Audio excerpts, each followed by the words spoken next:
Hey guys, Mr. Thompson here with another board game that you can make and play while you're at home with some of your free time.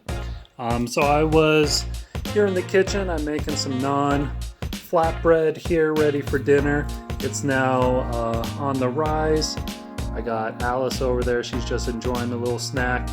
And as we were kind of hanging out this afternoon, I was watching one of my favorite animes, Rurouni Kenshin.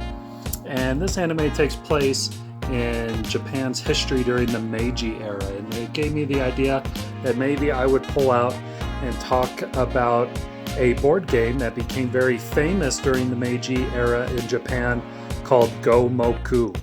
Go being Japanese for 5, Moku being Japanese for pieces or parts, components. So this game is literally 5 pieces and it is incredibly easy to play. If you have a chessboard at home, you can play it on that. This is a printout of a small Gomoku board that I would use at my school. This is a 9x9 board. It has 9 lines drawn on each side. And if you look at a chessboard is the same thing. It has 9 lines, which is what you would use when playing Gomoku. Now with this game, it's 2 players. It requires a little bit more as far as pieces though. So you need the board. You can either print one off, draw one, use a chessboard. A 9x9 is kind of a very small Gomoku board. Typically you would play this on a full Go board, which is going to be much larger than this. And then you're going to need lots of pieces. You're going to have 2 players and they're each going to need a bunch of pieces in their own distinctive color.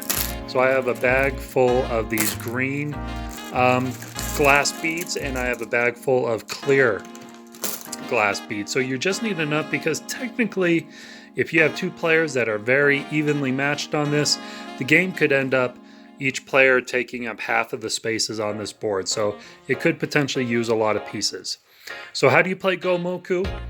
Players take turns placing pieces on the board, and your objective is to get 5 in a row, either going across, up, down, or diagonal. Is that right, Alice? That makes sense? Yep, she approves. So, one thing that's a little different if you're using a chessboard is you are going to be placing pieces where the lines intersect on the corners like this. So you and your opponent are going to take turns placing pieces on these corners. You can also place them on the edge. You could even place a piece at the very corner. You're going to go back and forth, each placing a piece. And your ultimate goal, your ultimate objective is to block your opponent rather, and get your pieces into a line of 5. So as you see what your opponent is trying to do, you block them from making progress. They do the same thing until someone is able to get 5 in a row, and that is the winner. So 5, like I said, can be across. It could be 5 going up and down,